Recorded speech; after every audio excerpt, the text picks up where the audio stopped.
Hey up, you bleeders. It's that time again. The UFC headed to Abu Dhabi this week for UFC 321. With two titles on the line, the co-main and women's strawweight fight for a vacated belt where Mackenzie Dern faced off against Virna Jandiroba, and the main event, the one we'd all been waiting so long for, the heavyweight championship between undisputed champion Tom Aspinall and contender Cyril Gane. I'm sure you all know the results by now, so I guess you just want to hear our thoughts on a card that I've been really looking forward to. I'm your host, Danger Mouse, and this is episode 74 of the Weekend Roundup. Just bleed radio.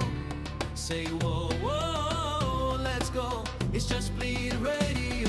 Now whoa, just bleed radio. Say whoa, let's go. Before I introduce my co-hosts, just the usual request for you to like and subscribe. We're just one away from 200 subscribers. So if you haven't already, poke that subscriber button like it's your opponent's eyeball. Anyway, I'm joined by no special, our favourite cockroach-killing California can crusher. How you doing, pal? I'm doing a lot better now. Yeah, I can't. You know what? The card may be what it is, but I'm having a good time regardless. And of course, my opposite number on this show, he's been killing it on X. You can find him in just about every MMA chat room. He's our connoisseur of cannabis. It's rumoured that he's Josh Thompson's best friend. He's all the way from Cleveland. It's Lazybed. How's things, Lazy? If I'm Josh Thompson's best friend, somebody put a bullet in my fucking head. But yeah, glad to be here. Yesterday was not the greatest event ever, but I'm happy to be here. So let's do this.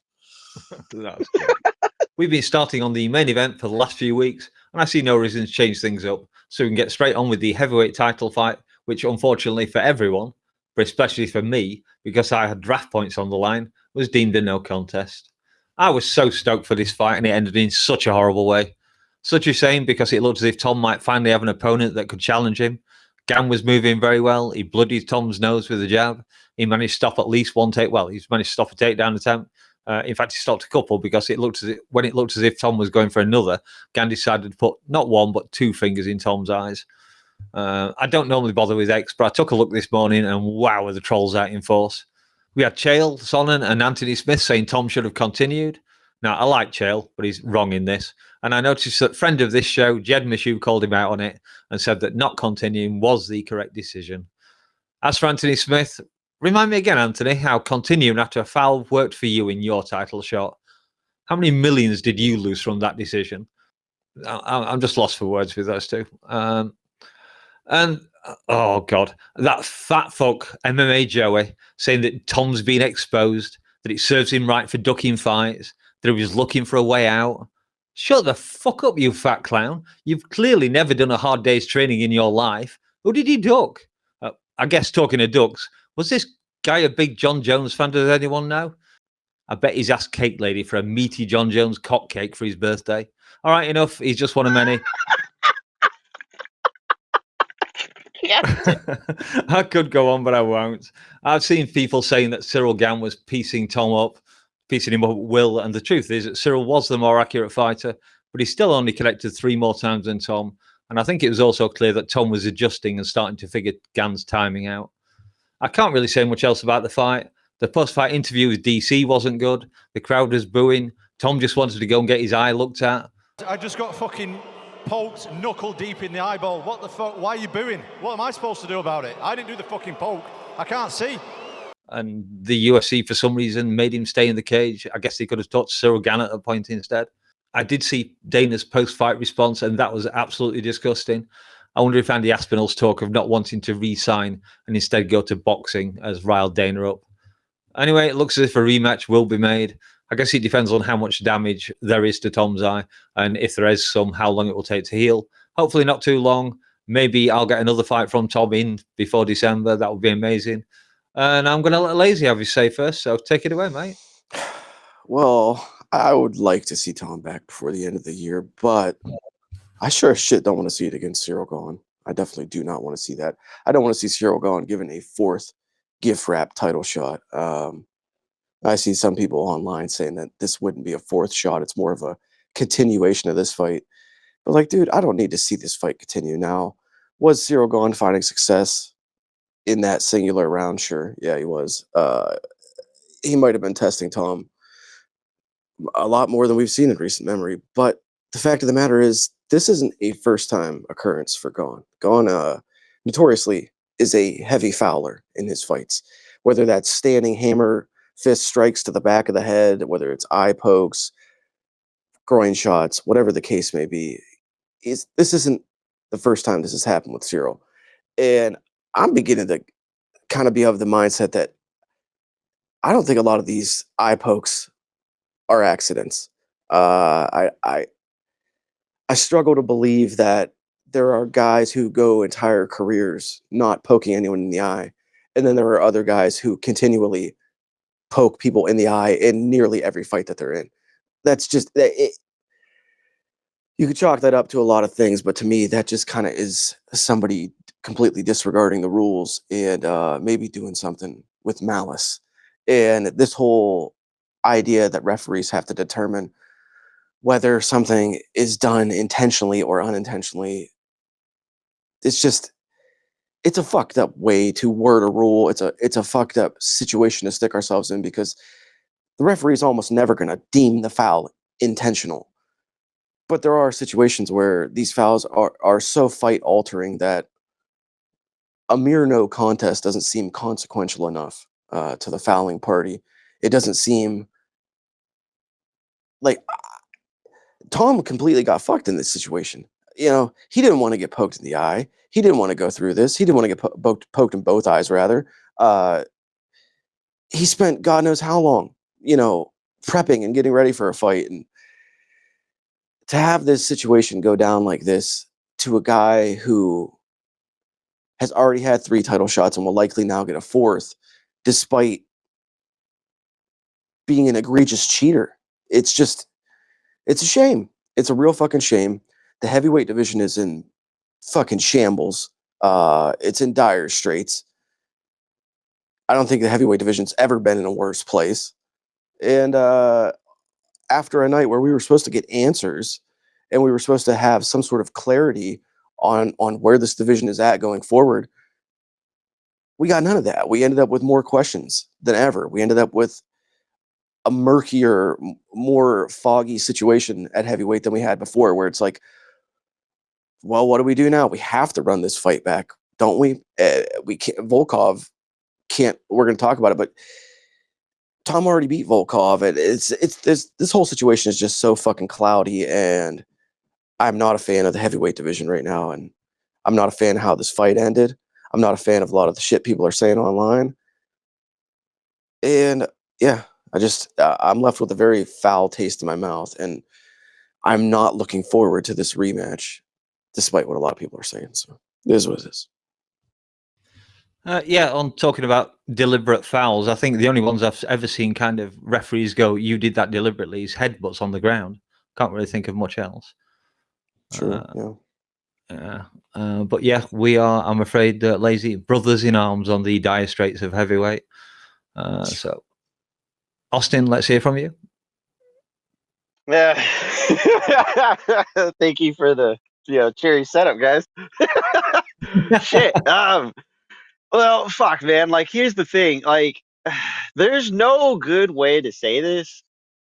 This was probably the most anticipated card just for this fight alone. Clarity to the division that had been stalled out due to Daniel Cormier and Stipe Miocic having a trilogy. That was then stalled out because the UFC did not like Francis Ngannou, and after he beat Stipe, he stalled out after that and only had the one fight, and then left the organization after that, which then left us with a vacancy in the title, which then also gave us the John Jones title reign, which also left us with this situation of ducking Tom Aspinall and anybody else that could have been probably fighting for the title within like a year's time, even longer. And then we finally have Aspinall attain an interim title, attain the ability to fight for the title, which then was also drawn out. And then we still had to wait for Jones to fight Stipe, who had been off for 3 years. And then we still had to wait for Jones to actually say whether or not he was going to continue fighting or not. And then just to have this fight that left the division in a worse place then even if it had been deemed a DQ or a loss for Tom, at a bare minimum, if this went the distance and Tom loses, 4 rounds to 1, right? He gets by, wins a round, but then he loses the rest of the fight. At least then we have answers, All right, maybe Tom wasn't that guy, but no, we didn't even get that. Tom was looking kind of sluggish at the end of the round and found his range with the boxing, and all of a sudden he gets poked in the eye. And you're looking at this fight like, okay, Gon was probably getting slightly better than him at the midpoint to the dancing around and Tom trying to figure out how to find his range and cut him off and whatnot. Wasn't successful in the wrestling because he wasn't selling out on the wrestling just yet. And that's fine. It was just the first round. He got busted up in the nose. And we were seeing Tom struggle. And that was okay because we were going to have more answers the longer the fight went. I was actually hoping that the fight would go longer just so I can see Tom push to his limits against a capable opponent. And unfortunately, Gon does the dumb thing that every other fucking striker does, where they put out their fucking hands in retaliation because it's an instant reaction. Because God forbid, when you train with boxing gloves, you don't have to worry about your fingers poking somebody's eyes. You're literally just putting your hand out. So it's a reaction that needs to be quelled when you practice with MMA gloves. Because if you put your fingers out and someone fucking hits your hand, you have a really good chance of breaking fingers. So people should start doing that more often. That's actually a way you can counter the fucking eye pokes. If someone puts their fingers out, you should have the forethought of punching their fingers till they're all fucking broken. Maybe then fighters will learn not to fucking put their fingers out every fucking time. Because maybe someone did that to John Jones. Maybe he fucking retires because he can no longer eye poke somebody in order to get a win. But that's neither here nor there. We're talking about this fight. Fuck John Jones, the stupid duck. As far as what we need to do after this fight, because there's no answers. There's no good answers from this. Everybody's just trashing Tom, and Tom has done nothing but try and has been denied. And this just doesn't help him. The fact that the UFC is so adamant that, if he was, we should have tried more. Motherfucker, you go out there and do it then. Oh, that's right. Both Chael and Anthony Smith have not held titles. Oh, that's a shame. I wonder how that's working out for them. Whatever. It's shitty. There's no good way to talk about this fight without it implicating that there's shittiness around everything. It's like someone just kind of farted in the room and then left, and now you're just kind of left wafting in it.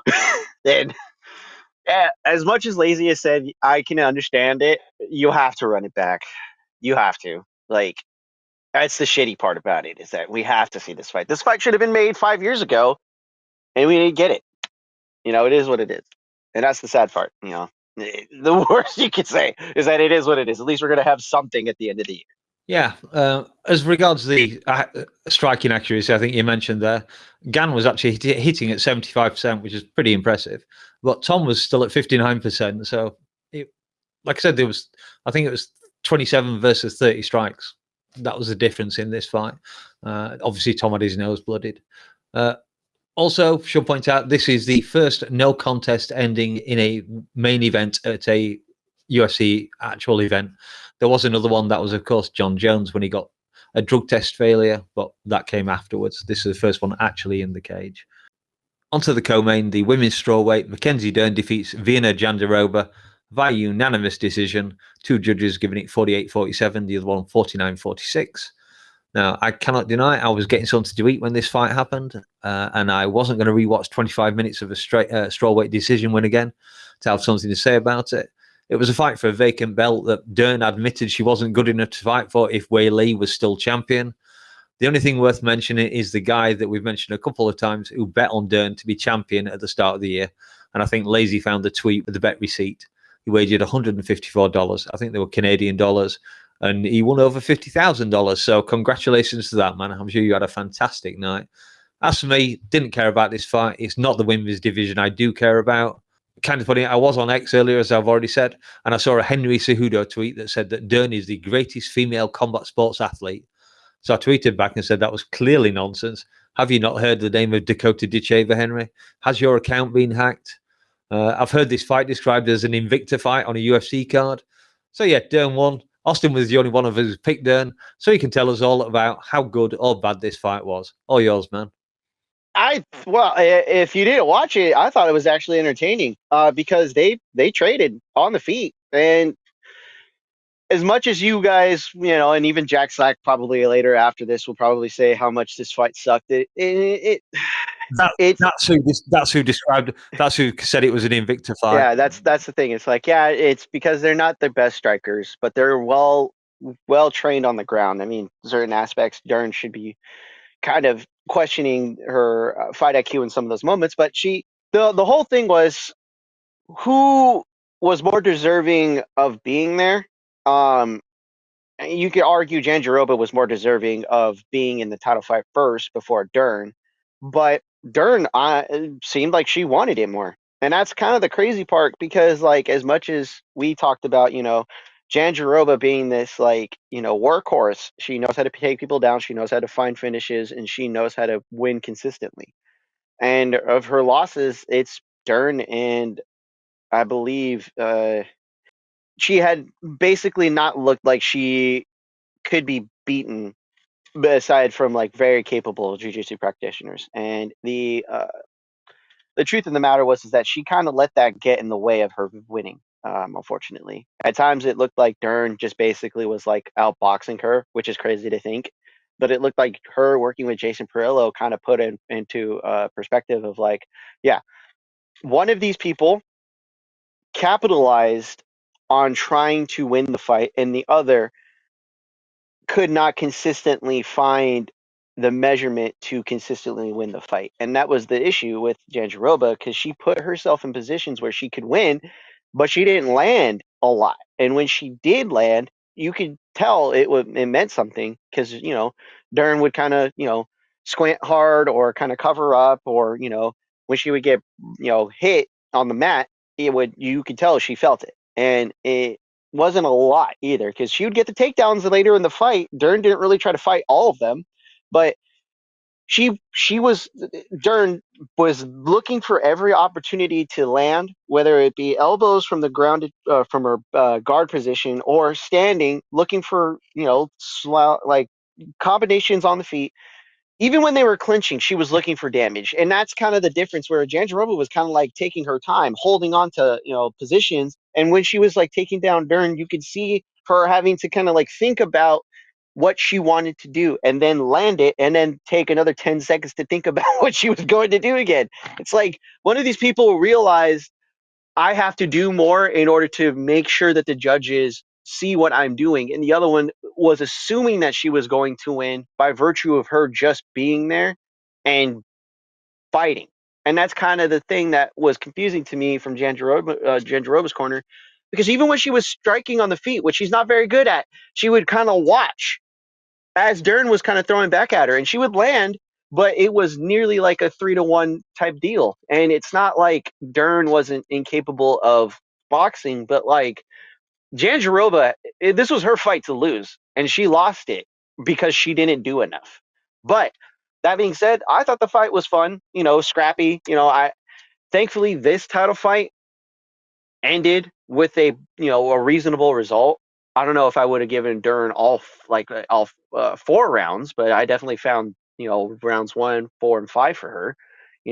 I It was a fair decision. I thought it was fine, and the UFC has a new strawweight champion, and I picked Dern because I felt like she actually put forth effort in trying to win the fight instead of just fighting and expecting the win. Good fight. I didn't think it was the best fight, but it was a scrappy fight. It was a fun fight just to watch. Yeah, that's it. Okay, I just took a quick look at the stats while you were talking there, and I think I heard someone else, I forget who it was, comment on this, and the fact that Mackenzie Dern had 21 of 22 ground strikes, and Van Vienna only had 3 of 4 ground strikes. That's a huge difference because everywhere else, looking at the stats, they were very close. Anyway, Lazy, you got any fun taglines to add on this one? Fun taglines for a not so fun fight. No, not really. Not really. I do not. Expect sarcasm tonight. Yeah. It was all right. It was all right. That's what I'll say. It was all right. That was my thought on this fight. I'm disappointed, though. Honestly, I'm disappointed because, like Austin said, was it fairly fun in a scrappy sense? Sure, but that shit looked low level, man. That shit looked so low level. Like, I'm the regional MMA guy on this show. I watch every regional promotion that you can fucking think of and get your hands on. That looked like it was the LFA. That looked like it was, at best, the LFA. That didn't look like UFC top tier championship level strawweight female contenders going at it. That looked like two women that lucked into a situation where they got gifted a title fight. Now, were they maybe the most deserving in the division? Was that likely the best they had to offer? Probably so. And that speaks kind of to the sad state of 115. 115 is in dire straits, as is heavyweight. If either of those two ladies faced Zhang Weili, she destroyed them. She would have ripped them limb from limb. She would have maimed their faces more than they maimed each other already. It would have been a bad, bad night. So for us to have really only gotten this fight because she walked away to go face Valentina at 125, it's tough scenes, man. It's tough scenes. Happy for Mackenzie Dern, sure, but I'm not really sure why so many people are celebrating this victory for her and treating this like it's some feel-good moment. Like, Woo! Woo! I shot that We did it, boys! Sheen! Oh, I have to text him right now. Mackenzie Dern is the champion. We did it! We never left Sheen! You and me stayed the whole time! Is this a paper belt? Kinda. I wish. God damn it! Yes. I cannot wait on that. I cannot wait. I mean, I guess I'm happy she's a champion, but it's not like I was waiting and hoping for this for years and it finally came true. Like, this is just something that fell into our laps. This is happenstance. And I'm not confident at all whatsoever that she's going to have a single successful defense of this title. And that's tough scenes too, because we could be looking at a situation where a Tabitha Ricci is the next contender to face the strawweight champion. And Tabitha Ricci could beat fucking Mackenzie Dern. And Tabitha Ricci ain't that fucking good. So tough situation there at strawweight. The one upside is that I could see a world where by the end of 2026, the Archangel is coming. Fatima Klein is going to be strawweight champion sooner rather than later. That's my take on that. I never thought of you getting Fatima in there. Much like Dakota, I'll always find a way. But really, I mean, at the end of the day, I'm happy that both these women got a championship shot, but I just don't think this was not, you guys can't disagree. This wasn't a championship level fight. Hey, you said it was a dire straits for this division. Well, this fight was just money for nothing. No, yeah. I Checks for free. I mean, yeah, this is where we're at, man. This is fine. The champion left. These two fought for the belt. There's going to be another contender that fights for them. If it happens to be someone who's on my draft team, I'll take those points hopefully before December. just saying. Just saying. Now I have more reason to cheer for this division, and it's still going to be fine. We're going to be fine. It doesn't matter because this division is in much better state than the heavyweight division is. I'll say that much at a bare minimum. It's Yeah, prettier. it is, but it's a close second. Yeah, and I was going to say, just imagine the questions that we'll get from the classy gentlemen in the media if we have a Mackenzie Dern versus Tabitha Ricci title fight. Oh boy, I can only imagine. Anthony Smith can only hold his tongue for so long. Yeah, I'll be holding on to something else.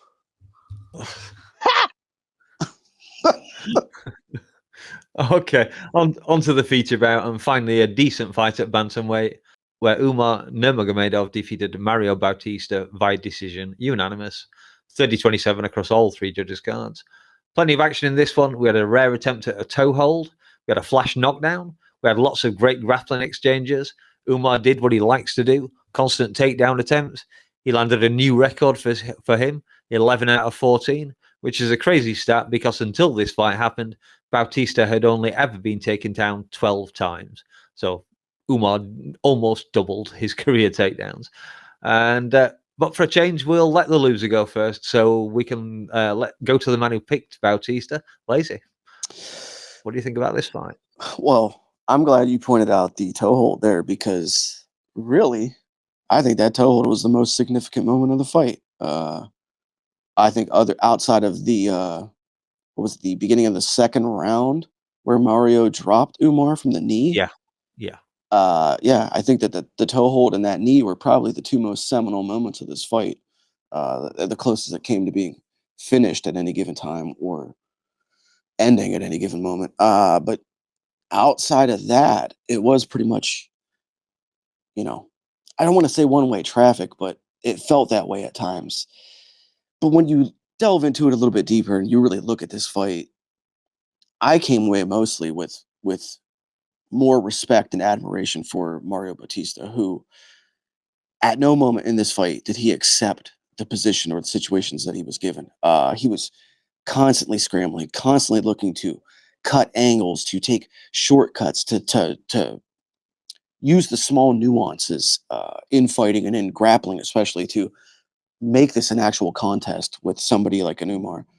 And I feel like he did that. I feel like, scorecards may say otherwise. They may say it was a pretty dominant performance from Nurmagomedov, but I feel like Mario had a good accounting of himself here. It's kind of a landslide thing where if you, much like a Marab or a Habib, or I guess you could kind of lump an Islam into that category, or many of these people now in MMA and in the UFC, it's an onslaught type of an offense. It's an avalanche. It's a snowball effect, and you get caught underneath that avalanche, and you're going to really struggle to get out ahead of it. And that's kind of the situation that Mario found himself in here. I can't say I wasn't impressed with Umar's performance as much as I would like to say that, and as much as I don't like him.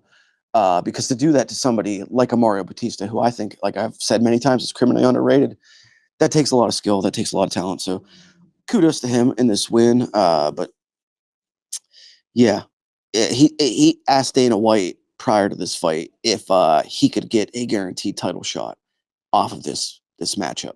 And Dana said, yeah, sure, kid, you go out there and do something impressive and really wow me. Yeah, you could find yourself in another title fight. I don't think he wowed anyone with that performance, as solid as it was. So in the end, my big takeaway is going to be Umar Nurmagomedov had a decent win here, but really Mario Bautista is the one that showed he can hang with the big dogs and the big cats at 135. Yeah, he looked great.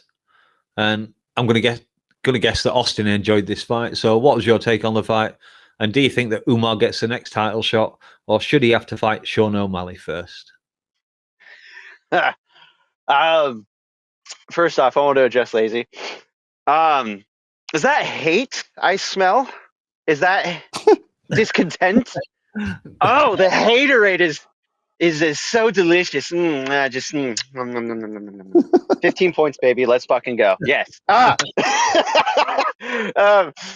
First off, Lazy's got a point, because the truth of the matter is that, like, despite being dropped, despite losing the second round, Umar had to kind of dig deep, and we kind of seen that with the Corey Sandhagen fight, where, okay, well, he was having a decent time striking with Corey, but he had to kind of dig deep and find a wrestling in a 5-round fight, to change the dynamic of where the fight was going. And when he fought Marab, Umar kind of had to again dig deep and figure out, okay, how do I adjust with one hand? And do I only wrestle, or do I only try to defend his wrestling? And he struggled. And that's kind of the thing where we're watching this fight and you see him have to readjust, because unlike Islam, unlike Khabib, when they are pushed, they find ways. They find ways to win, and they adjust, and they make it to where it's hard to deny them, regardless. Usman and Umar are both in situations now where they've had to dig deep and they've had struggles that are prevailing the more that they fight. And the crazy thing is that they are perceived to be the next generation of the Nurmagomedov clan, and they're struggling, man. It's like Lazy said, they are not Islam or Khabib. They are not living up to the expectations of guys who would come in, run you the fuck over, and making it undeniable that they are one of the best. They are struggling right now in where they are at because they've had really good competition face up against them, and they've kind of shown some weakness. Not so much that they get their asses kicked, but the fact that they are facing better competition and they've had to dig deep, and they don't look like the guys that we expect them to be. Umar's kind of trying to figure that out now. He's still young and he has things he still needs to work on, which is good because if you don't have anything to work on and you're showing that you are like running over your competition all the time, it's hard to keep going as though you don't have new things to work for. Umar still does, Usman still does. That's okay. The problem with this fight was that Umar, like Lazy had also said, had to kind of show up and do something spectacular to get Dana White to give him another chance. And that is not what happened at all. Matter of fact, it is kind of the whole thing with Batista kind of showing up and showing us that he's actually a real contender in this division, which is something I would not have thought I would say because I don't hate Batista, but I have a hard time respecting him because of his last two performances. And again, a shell of two guys who we kind of thought, okay, well, one was Aldo and one was Patchy Mix. Aldo, we didn't think he won. Patchy Mix, he definitely won, but we kind of thought that that was a shell of Patchy Mix. This fight actually proves the point that he is actually a guy in this division that he's capable and that given the opportunity, he can actually rise to be that guy in this division that can actually challenge for the title. He looked really good tonight, despite losing. And that's hard to do against a fucking Nurmagomedov, you know? And I believe that Umar is capable. He's definitely going to need another fight. I would actually say not Sean O'Malley, but throw him against Davis and Figueiredo, and that would probably be better because at least then it gives him an opportunity to face a former champion that doesn't have a loss to Umar. I'm sorry, to Marab, and has kind of bounced back since getting handled by Corey Sandhagen. And the thing of this division is that it's looking fun. There's a lot of jumbling around with the rankings right now, and Marab is looking to be busy. Let's give him contenders. Fuck it. If Jan is up there, put somebody else in the rankings next to him. Put Batista against somebody right now that could actually give him another bounce back fight that gives him a win. Don't put Umar up against Sean O'Malley because I would like to see Sean O'Malley fight Corey Sandhagen. All of these guys have lost to him. Let's give him somebody other than the guys that he just recently fought. Let's give him somebody that hasn't been there yet. Hell, fucking, there's a handful of guys that are there. We can figure it out. It's just you got to mix and play with the rankings a little bit. Yeah, not a bad fight. Fuck you, Lazy, and 15 points, baby. Let's go. I keep forgetting that was your draft fight. Umar versus Song Yadong. How about that? I like. Yeah, the problem is there that Umar's taking on somebody who's below him in the rankings, whereas Sean O'Malley is currently ranked at number one. So you need to get him out of there because he's not. Yeah. We know Sean O'Malley's not getting a title shot anytime soon. But after the way Marab mauled him last time, well, he has two losses to him, so he can't get a third. Yeah. But especially if he's not fighting anybody, you know what I mean? Like he has to fight somebody else back. So Corey Sandhagen. Yeah, I was gonna say for the people, we gotta have Corey versus O'Malley. We need Sandhagen O'Malley. So Umar's gonna have to fight back and fight somebody. He's gonna have to. Yeah, that's why the Davis and Figueiredo fight at a bare minimum, the hardest fight that Marab had was against Umar. if Umar's not looking good, he has to get another fight in. Might as well put him against a former champion. And that's probably going to be one of the last times you get to see Davison make a title run is if he beats Umar. You know what I mean? That's fair, but I kind of want to see Figgy versus Eamon Zahabi. So, and that doesn't matter. That's not here. No, you put Mario Batista up against Eamon, and that's a true challenge because then if Batista wins, he retains his ranking and it keeps Batista in the talks of the top 10. And if Eamon wins, Eamon is next in line, which is insane to think. Yeah. Oh my god, I hate this division, but I love it. Bantamweight's in good shape. We were just talking about the bad shape of a couple other divisions. Bantamweight's in great shape. They got a lot going on there. Yeah, for sure. Yeah. I'm just thinking that Sean O'Malley's still ranked at number 1. You got to get him out of there. He can't constantly remain ranked at 1, and you can't really let Corey Sandhagen dislodge him from there because Merab just beat Corey Sandhagen. Yeah, that's true too. Yeah. It's hard to say. I think we've said all we can say on that one. I haven't got anything to add. Before that, we had the third heavyweight fight of the night. Not that it was fight of the night. We had Alexander Volkov defeating Jailton Almeida by a split decision. This fight went mostly how I expected. It was boring. Almeida getting endless takedowns, then doing nothing with them. Once upon a time, that lay and pray attitude would have earned him a win, but the times they are a-changing, and Volkov was rewarded for at least attempting to cause some damage. Jailton could have easily won this fight. All he had to do was rear up a couple of times, drop a few fists, slam in an elbow or two, and he would have won. Supposedly, whoever won this fight was in line for the next title shot. With the events that are happening in that and how bad this fight was, does Volkov really deserve that? Austin, you went with Volkov, so let's hear what you have to say about this slop.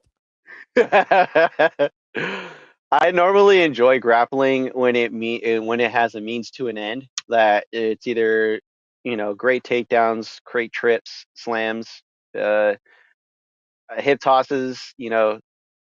Even if it's like a couple guys scrambling like they're two cats in a bag. You know what I mean? Like it's fun to watch if they're doing it right. Like hell, even like when you're watching Animal Planet, sometimes they use wrestling moves. But the truth of the matter is that Jailton Almeida is that quintessential grappler who never became a fighter, and he has stayed a grappler. And the sad truth is that I don't think this guy likes fighting. I think he's scared of getting hurt, scared of getting hit, scared of getting knocked out, getting finished, getting damaged. Because if you look at the way he fights, it is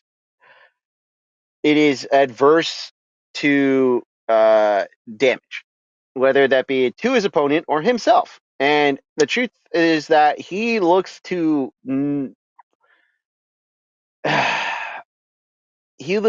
deflate his opponent by showing up and just kind of out wrestling them. And then he demoralizes them by just consistently holding position, and to the point to where they kind of just, proceed to give in to those positions. And all he has to do is kind of hold his position, and he's just he doesn't really try to finish. I think that's the craziest part is that, like, I think I found myself cheering for Almeida back when he first came into the UFC because he was doing what I thought John Jones could have done when he didn't want to fight at light heavyweight anymore. And he just kind of was like, yeah, I'm a big dude. I'm not going to cut a bunch of weight to make 205 if I can just kind of walk through these guys and they can do nothing to stop me. Like, that's kind of what it looked like. He was just like, yeah, I could wrestle these fucking dudes. I'm bigger than most of them, which is insane to think about, because he's got like a pretty big frame for heavyweight and light heavyweight. And he's weighing in lighter than some of these heavyweights, which is funny to think about. But he's that dude that will show up and just kind of like out athlete you, but he's not going to do more than that because that requires more to actually take risk. And he doesn't like taking risks, apparently, because you could see Volkov like fucking sitting on his back, like, dude, what the fuck? Like, he's there, he gets the takedown, right? And Volkov's like, oh, god damn it. It's like, not this shit again. You can see Volkov like actively like becoming Liam Neeson, like, I will find you and I will kill you. And he tries a handful of times, and to not to like the avail of him like actually doing damage. It's more like I have to find things to do because you're not giving me anything to work with. And it was crazy to think about because as tall and big and as dangerous as Volkov was, there was times where he just kind of like got, tripped up, got immediately taken down, and he was just kind of like on his back wondering, fuck, And thankfully, Jailton was not given the victory because this is the new era of MMA where we count damage more to a means to an end. Are you trying to finish the fight? Are you trying to win the fight via stalling positions? The difference now is that we reward damage over stalling positions. And that's kind of the thing where you have to kind of be someone that actually looks to damage. Hell, even fucking a guy on this fucking a guy on this card has one weapon, and that is a fucking heel hook, and we probably will talk about him later. Walter Walker, right? But like he has one thing that he does, one thing that he fucking does, and he gets it. And Jailton Almeida cannot do that for the life of his career. He just gets the takedown and holds position, and that just allowed Volkov to at least throw some fucking damage back, and at one point even lose position to Volkov, so that way when he gets the reversal, he's at least trying to win the fight. And that's the one thing you can say about Volkov is that he tried. God bless him. He's not the best in the fucking world. He's definitely got losses to both Gon and fucking Tom. And that's it. He's stuck. He's in the fucking worst position you could be as a heavyweight. I've lost to the two other guys that are at the top of this division, and I've won my fight. But they are going to rematch, so it won't matter. I will have to stay here and fight again. He knows that. It is what it is. But like it's funny because it's like, well, everyone expected Jailton Almeida to just kind of, do what he did. But like, oh yeah, you forget this guy doesn't know how to finish people. He just kind of sits there and hopes that the judges give him the decision. And thankfully, the judges remembered damage is the key in victory. So that's it. That's all I got. I could go on, but I probably will suck the air out of this conversation. All right, Lazy, you join me in picking Almeida. So anything you want to say about this fight? You fucking cut him. You cut him or you kill him. That's what you got to do. It's Jailton Almeida. You either have to cut him from the roster and get this fucking guy out of here because I don't ever want to see this shit again, or you kill him. You got to send somebody in there that's going to absolutely murder him and knock him out cold and knock him senseless, and then you cut him. It's got to be one of those two different things, but this guy's got to fucking go. He cannot stick around on this roster. If that was Dana White Contender Series, he would not have got a contract. The way he's performed in his last several fights, he would not have got a Dana White Contender Series contract. So I don't know why we're allowing somebody who we've welcomed into title talks of this division multiple times now. We're allowing him to have these kind of performances because it's just not fucking acceptable. This is substandard MMA. This is hardly even MMA. He was credited with landing 9 significant strikes. Buddy, I don't remember one of them. I don't remember not a one of them. I just incredibly mind-boggling, head-scratching performance. Horrible game planning.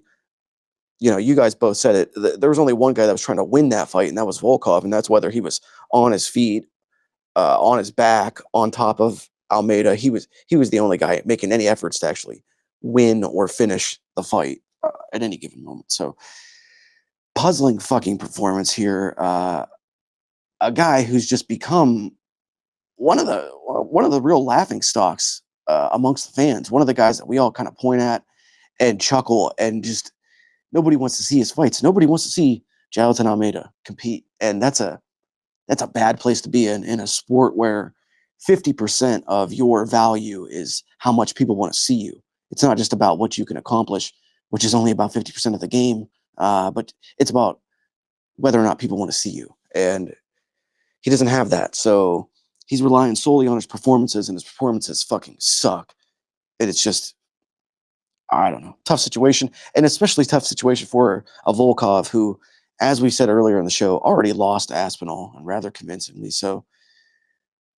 He's not looking at a title shot anytime soon, despite his place, in this division. And bit of a bottleneck going on, strange times at heavyweight, and guys like Volkov are the victim of that. So, yeah, not much else you could really say about this fight because it was like half of a fight. You know, you only had one guy competing. Yeah. Oh, Yes. I did want to add. This is how you reward Volkov, and Yeah, also that's you give great point. you reward him by giving him Alex Pereira. That's what I would do. I would do that. I don't I think would that's watch going to that. happen. I would watch That it for would a be moment to happen. it'd be a hell of a sight though. Big 6'7" That's Volkov standing that's across more from Pocho. entertaining than the goddamn John Jones fight that they're proposing. I have no interest in watching that. I would rather watch Alex Pereira move up to That's heavyweight true. to fight Volkov, and then if he wins, he's got Strike. the next in line anyways. So fuck John Jones. I would rather see him fight Volkov.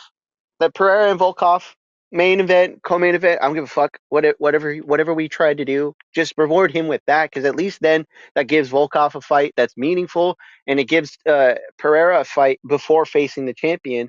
So that way we're not wondering if he's capable or not facing a favorable guy in Volkov. You know, it's not like Volkov's going to go in there and wrestle him to death. You know.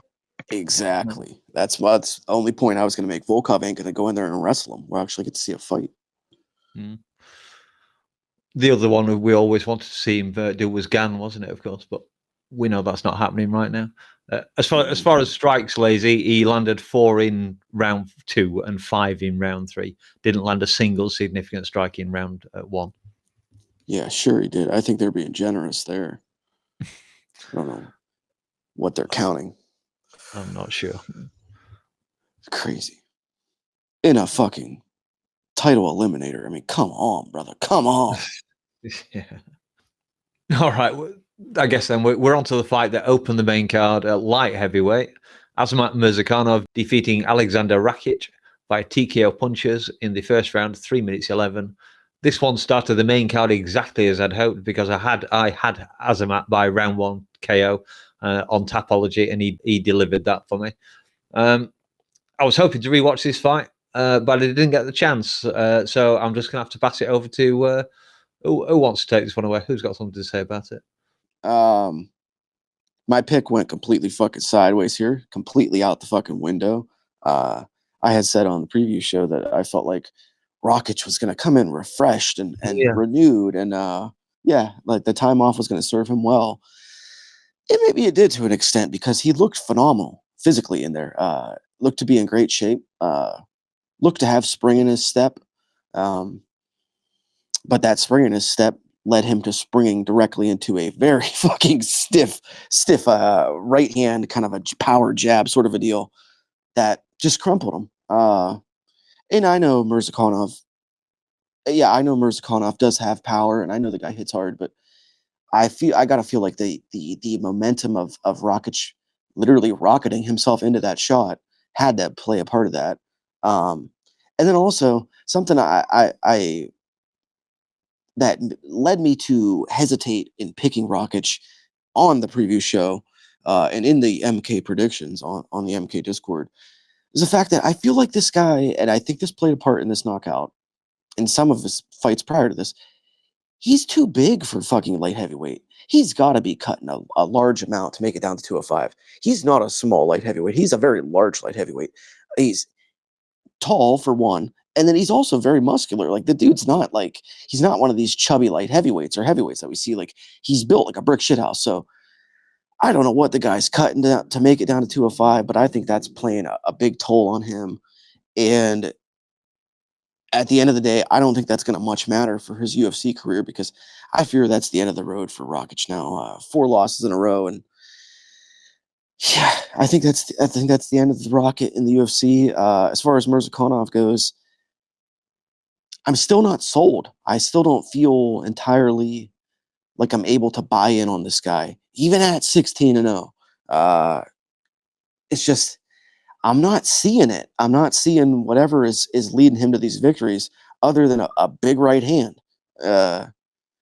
So can he continue winning and continue on these winning ways? Sure, I guess it's possible because light heavyweight's a fucking wasteland, but I'm not buying in on the Mirzakhanov hype yet. I still feel like there's somebody that's gonna expose this dude. Yeah. I remember now. I do remember the knockout shot because the commentary team thought he'd hit him with an elbow, didn't they? Yep. But it wasn't. It was just he ran straight onto a stiff jab. Okay, Austin, then. Sneaky little. You went, oh, yeah, it was beautiful. Austin? It's light heavyweight, bro. It doesn't matter. Like you could just get knocked out for fucking, misjudging a time takedown and then walking into something. Because I'll tell you who didn't see that fucking punch coming. Rakic. Yeah. And here's the thing, man. Like, I thought Mirzakanov was just kind of like going to steal the fight by just finding moments where he could hurt Rakic and then just kind of defend the takedowns that were going to come to him. Because Rakic was actually doing very well on the feet. And if you recall, like, he was just, landing head kicks, attempts, I should say, and then just kind of jabbing, low kicks and whatnot from the outside. He was actually doing what you were supposed to do to a shorter, stockier fighter, was just kind of keep him at distance and just, pick your shots, pick your shots, pick your shots. Eventually something's going to open up. And even if he blocks a decent amount of them, there's still going to be a handful that get through. Like, you don't have to engage in a blitzing, takedown game, especially when the fighter's shorter than you. Sometimes it doesn't work out that way. And he immediately realized that when he tried to take down the first time, and he's like, "Oh yeah, this guy's not easy to take down." Because Versakanov's just kind of like they're just like, "All right, this is what we're doing. Okay, cool. Yeah, you're just kind of helping me. I like this." And then he does the thing that you should never do is when your like your opponent is in front of you, and he's in the southpaw stance, and you go for that lead leg. He goes with his face up. And as a taller fighter, you don't go immediately to the leg. You're supposed to set it up by pushing him back and then ankle picking, or at a bare minimum, blast doubling with your head at center of their chest, because that gives you some safety. What he did was he was like, "I'm going to go for that lead leg." And Verzakanov's like, "All right, get bet." And just fucking decks it. He's like, he didn't even try to like knock him out. He's just like, "I'm just putting this here." And he, like you said, I meant momentum, and fucking Verzakanov's right hand won. And I laughed so fucking hard because I knew that Lazy was looking at this fight like, God damn it. Oh, yeah, it sure fucking was. Like, that shit sent me because I wasn't even like, oh shit, that was a crazy KO. I was like, oh fuck.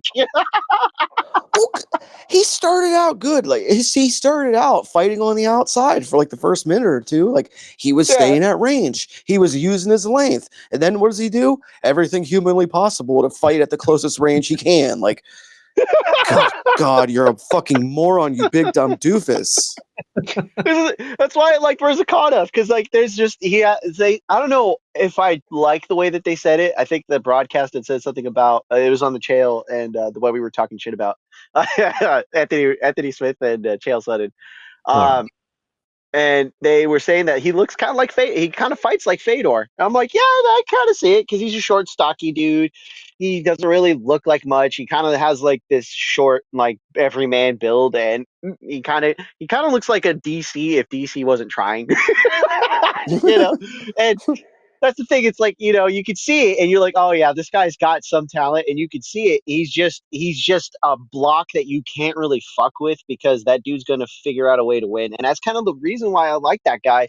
Guys like him, Mozar Evloev, just they're guys who win, find ways to keep winning, and they will continuously put themselves in a position where it's not because they're not trying to win, but they get opponents that don't give them the fight that makes them look good. Like Rakic, it wasn't even so much that Rakic was handling him. He was doing better in the fight and then lost by his own decision to make a takedown and got caught. And that was the kind of the thing. It's like, it wasn't like Mirzakanov was winning the fight, He decked him and that was the end of it.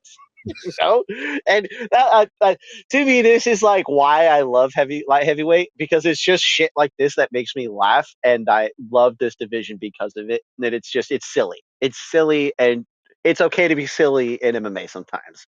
It's just not all the time. Well, I can't remember, but I'm pretty sure Rakic had a plus 6.5 inch reach advantage in this fight. Something like that. But he was also like 5 feet taller than him. Yeah. And like willingly wrestling a guy who needs to close the distance on you to land a power shot because that's his game. That's like the equivalent of pulling guard on Charles Oliveira. Like, what are you fucking doing? You got one job. It's to stay out of this guy's box. And you're like, oh, let me just climb into your box with you. Like, you fucking dumbass motherfucker. You deserve to be cut.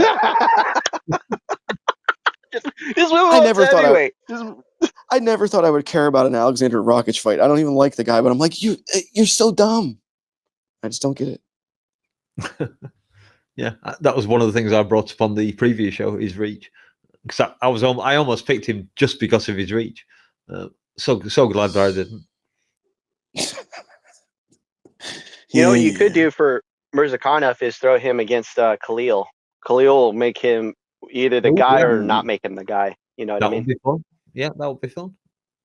Yeah, there was a lot of talk about that on to the next one this morning on MMA Fighter. I like that too. Yeah. I can't watch that. It has AK Lee on it. Oh, get over it, dude. It's fine. Well, it's been a few years. Sean's no longer the champion. You like it? Well, it's fine. We spent way too much time on that main card because all the fun stuff happened on the prelims. Yeah, I know. Anyway, that is the main card done with, so it is time for best of the rest. And in a moment of generosity and goodwill, I'm going to let Lazy go first. Oh, wow. I did not expect this. I was just saying there's so many fucking choices. But in that spirit of generosity and doing things a little bit differently, I'm going to actually do things a little bit different than I normally would. I'm going to do the Austin, and I'm going to pick the bout that nobody would expect, the fight that nobody probably planned on talking about. I'm going to talk about women's strawweight fight between Mizuki Inoue and Jacqueline Amarim. Don't surprise me at all. Fucking damn it! Yeah, man. Like, okay, well, first of all, I was bringing this up in the chats on YouTube all week long. At any live show that was asking questions, I was asking, guys, what's the sense in this matchmaking? Why is, and I love her, and this don't take this question the wrong way, but this is the question I was asking. Why is Mizuki Inoue, who has fought 3 times in 6 years, why was she facing Jacqueline Amarim, who was on a 4-fight win streak, looking to go onto a 5-fight win streak, and seemingly surging to a title shot at some point? It didn't make any sense to me. I didn't understand it. And I like Mizuki. Mizuki trains with Ray Longo, or did for many years. Nevertheless, this fight goes down. It's the opening fight of the night. I'm looking forward to it because we ain't seen Mizuki in some time, about 2 years. She's back for her bi-yearly fight. And a lot of people were writing her off, myself included. Didn't really think that she was going to come out looking good. Thought she was going to be rusty. Thought there was going to be jitters, whatever the case may be. But no, she comes out and basically, from bell to bell, woman handles Jacqueline Amarim, just does what she wants to her, has her way with her, in the striking, in the grappling, in the wrestling, just completely outclasses her. And I think the most surprising to me was some of the clinch work that she was pulling off against Jacqueline. She was doing like the clinch tie plum like uppercuts and just nailing her.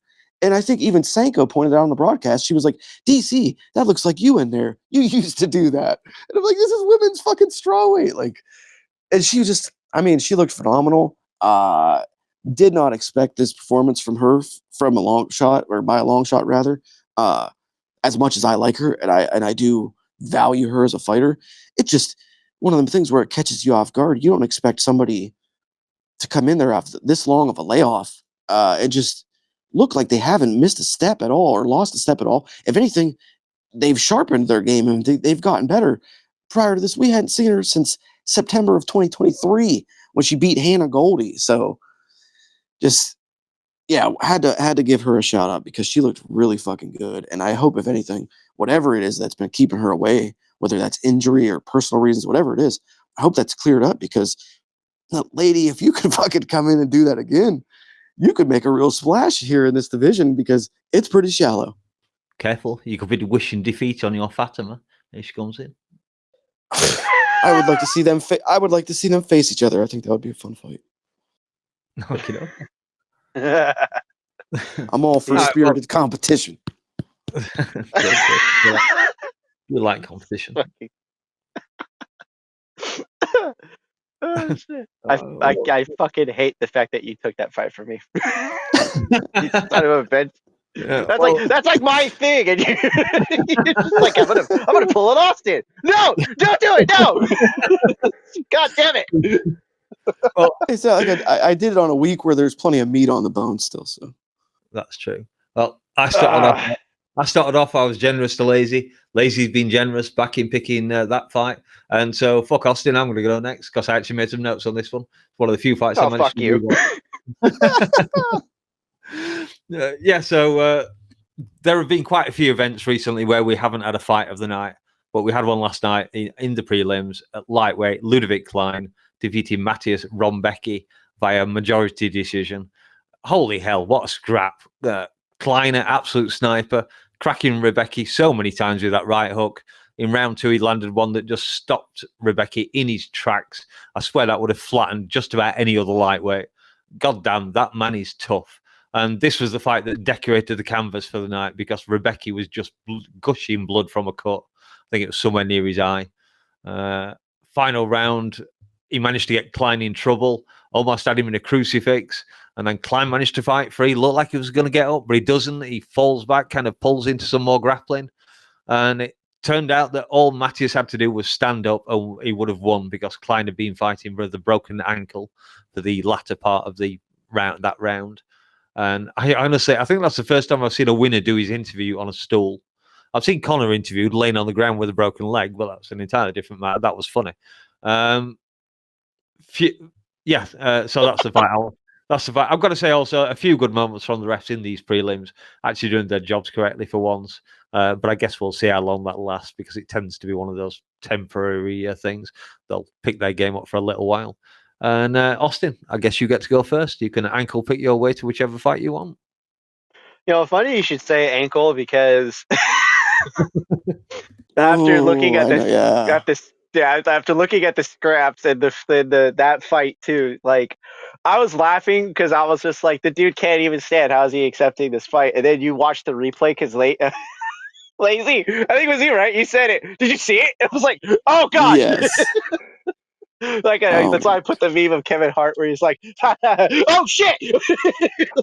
You know, like I felt that in my leg, and I was like, oh, yeah, yeah, Mateus. Yeah, no. Mateus Rebecki is that dude who will just find a way to make a fight bloody. Like he doesn't know how to fight. Like I'm fairly certain he has razor blades in his own gloves for himself. So that way it's like a cage match in pro wrestling where they just kind of keep it in their sleeves, right? Just fucking cutting each other before the fight even starts. That's the only way that can explain how he bleeds all the time. But nah, man, like my pick, because both of you took really good fights, is Volta Vaca. Another ankle savant. He has one thing and he does it very well. And if we're going to be honest, he's on a roll. I don't like the way he does things sometimes, like him like doing the duck walk up to Louis Sutherland, and Sutherland's like, all right, Mike, what you want to do, mate?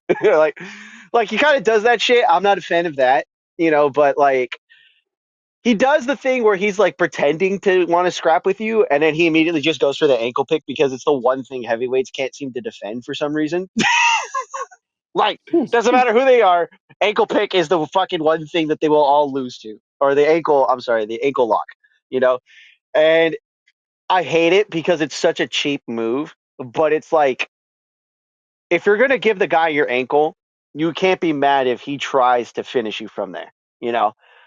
It's one of those things where it's like, okay, you said you wanted to punish Gelton Almeida, give him fucking Walter Vaca. Despite being Brazilian, his name sounds like he's from the Wolfafta.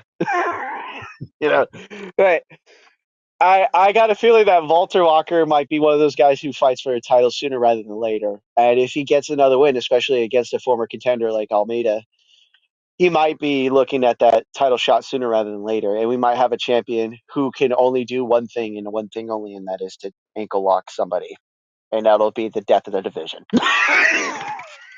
that's that's where we are. That's where we are with heavyweight. And like they might have done back in the day with lightweight, where they just kind of dismantled the division and just didn't book anybody.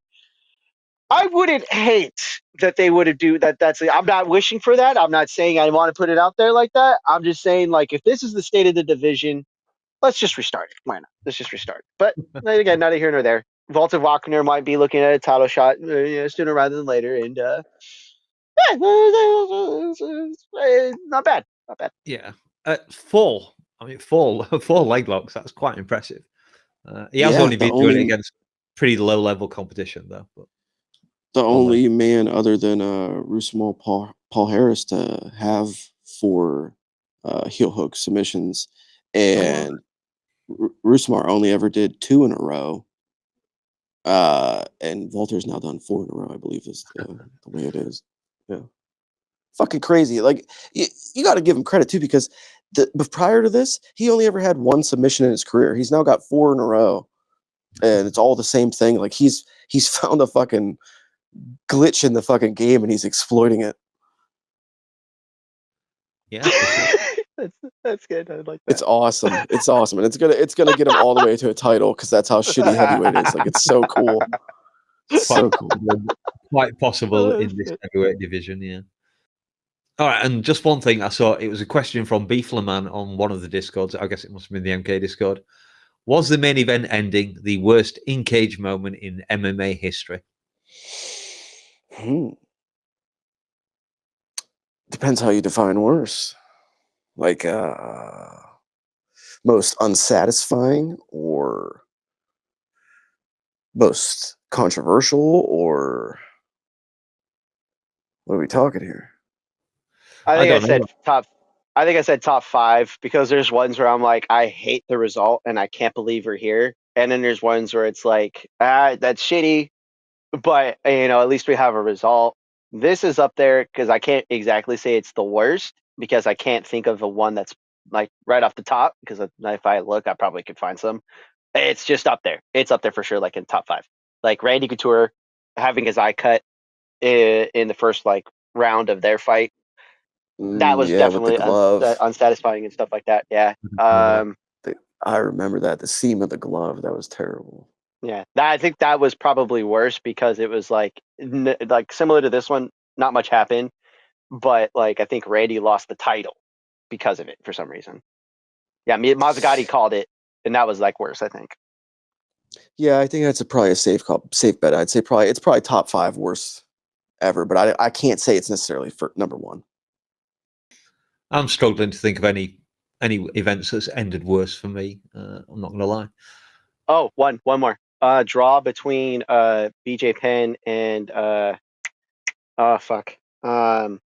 lightweight for the title, because Jen Pulver had left the division, and that's when they disbanded the lightweight division after that. I don't remember that, I'm afraid. It's back in the day. Yeah, obviously. I vaguely remember BJ Penn's era, but not very many of his fights. Certainly not that one. I would say it's certainly the most inconsequential main event title fight, because it's almost as though it may have never happened. You know what I mean? Because it's either we do it all over again, or it just basically gets, you know what I mean, lost to the sands of time. Yeah. We all spent our fucking nights and days on that. Yeah. It was all foreplay and no orgasm, that fight was. We should also point out to people that Dave did a fantastic little short with Tom Aspinall talking about fingering MMA fighters. I think it's up on the channel somewhere. All right, then there's now only one thing left to do, and it's time for us to rate that card. And I was really generous last time, but I'm not going to be quite so generous this time. Austin, you can go first. I'm ready to go last. Oh, fuck you. This time. Hey, I'm just giving you the score. I thought I was being God generous. damn it. It's not fun, this card. I mean, I'm not gonna lie, I didn't like the main card as much as the prelims, but even then, it's it's a fight night, and I didn't hate the absolute shit out of this card.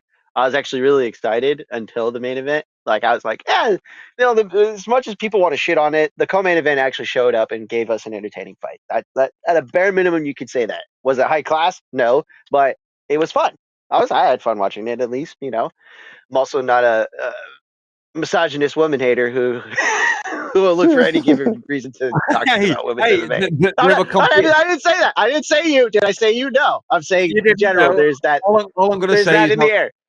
There's that in the air in the fan base, unfortunately. So I'm just saying. But I would say honestly, as much I want to be the guy who likes to be giving high rating cards or high rates for cards, it has to be a 5, man. Like it has to be a 5. And it's not to the fault of the other fights. It's literally, it doesn't matter how good a card does. When the main event fails to deliver in one aspect or another, whether it be judging, uh, injuries, fouls, or just a not entertaining fight, it's unfortunately the last thing you remember about the card. And it doesn't help the way this fight ended. And it has to be a 5 because of that. Like the card could have been a 10 all the way through, and then all of a sudden, because of the main event, the way it ends decides how this card is remembered, and that's all anybody's going to talk about. Nobody's going to talk about the co-main event. Nobody's going to talk about the finishes on this card. They're just going to talk about, oh yeah, Tom caught eye poke by God. That's it, and that sucks because it's not to the fault of the rest of the card, but that's just what it is going to be, and it has to be a 5 because of that. That's a pretty low one from Austin. Go on, Lazy. Take it away. Well, and half of those people that talk about the main event only and the way that it ended, they're going to blame Aspinall and they're going to be total idiots and they're going to fucking say moronic shit. And that's another thing that's going on. Exactly. Be glad that you don't have to witness too much of it, Austin. You're not in the YouTube chats or in the Thank Twitter sphere fucking where God. people are saying the most moronic shit you can imagine. So yeah, it's this event really. Let's just be frank. It stunk. It stunk. It was terrible. It was full of horrible, horrendous things. 9 decisions, a heavyweight championship main event ending in no contest. As we pointed out earlier, the first no contest ever in a championship fight on the night of the fight. Just so bad, man. So bad. The only things that saved this card, and it's going to be how I'm going to rate it. I'll give 1 point for the judging and the refereeing, because those were actually pretty satisfactory all night long, especially the refereeing. They did a really good job officiating, of forcing fouls. I think a memo must have gone out because these guys were really on the ball. So 1 point for that. I'll give 1 point for the start time, which was a nice morning start time. It was over early enough in my day that I still had the evening, and it didn't eat up my entire Saturday.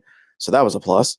And I'll give 1 point for the overall cumulative of my favorite fights. So that's a 3 for me because it's got to be lower than my 3.5 the other week. I'm giving this card a 3. Ooh. Wow. We are going low on this one. There were some fights I did enjoy in this. As I said, Austin, I was trying to say, the ladies were competing against me, against the maple and bacon sausages that I was cooking in the kitchen. So I'm sorry, fuck that. I'd rather that over strawweight division anytime. That was one of them had bacon. I don't know though. Yeah. Like you, Lazy, I think I have to rank it lower than the score I gave it last time, and I can't. I know I gave the last one 4 point something or other, so I think I'm going to have to give this one. It's the 26th of October today, so I'm going to give it 3.26. Fair, sir. Very fair. Yeah, barring the main. If the main event hadn't been so fucking horrible with ending, and the ladies' fight just didn't do anything for me, I'm afraid, I would have given it a high score. But no, just terrible. I think that's got to be a record. It's got to be a record low for this show. I'm pretty sure. I guarantee it is. I mean, there's probably a fight night out there that probably does lower, but this is a pay-per-view. It's not supposed to be anywhere close to that. Yeah, exactly. One of the last, if in fact, was it? Yeah, one of the last pay-per-views, isn't it? Supposedly. Throw the rematch on the last pay-per-view. Fuck it. Yes, stick Tom on in December if he can fight, if he's good enough to fight. All right, then. That wraps it up for us. We will be back next week where the fights will be taking place at our favourite venue for UFC Fight Night, Garcia versus Onama, at the biggest fight warehouse in the country, the UFC Apex in Las Vegas. Yeah. Lazy Bed will be hosting that one, so I get a relaxing Sunday. So until then, I've been a mostly angry and depressed mouse. They've been lazy in Austin, and we are out of here. I need a fucking drink.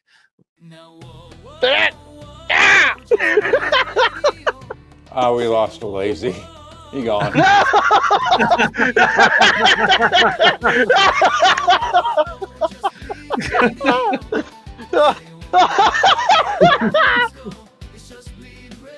Keep that in. Keep that in. Yeah, definitely. Okay, then. Yeah. Come on, mouse. The pinky and the brain.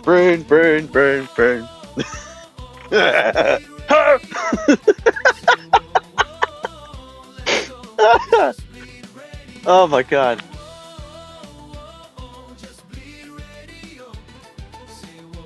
Did you see my karma video, Austin? I did not, because I did not want to be rage baited. Oh, okay, that's fair. I did love there was a thing of Nina actually going after Sean Strickland, and that was like the one time I genuinely was like, okay, you know what? I do like Nina. That I appreciated her just kind of like going after Sean, and I was just like, okay, I like that. I remember now. She plays a personality. That makes sense. I would listen to Nina more often if she sounded like that regularly.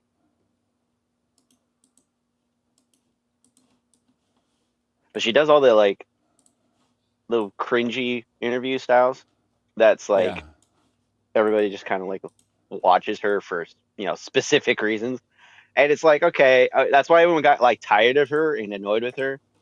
And then she plays into it, you know, with the whole like aspect of her kind of being like this ditzy, sexy chick, and you know she knows MMA, likes MMA, has her favorites and stuff like that. And like, it's like the moment I saw it, kind of like revealed, oh yeah, she is like not her personality that she portrays. That she is someone who has the capability of consistent thought that's outside of her, you know, her viewership. That's like, okay, I would have actually appreciated if she did like long format interviews like that, where it's like she's actually going toe to toe with somebody. And I know that they said Sean Strickland has like that character where it's like Chael Sonnen. If you put them in front of a camera, the character only is there. The minute the camera turns off, they're a different person.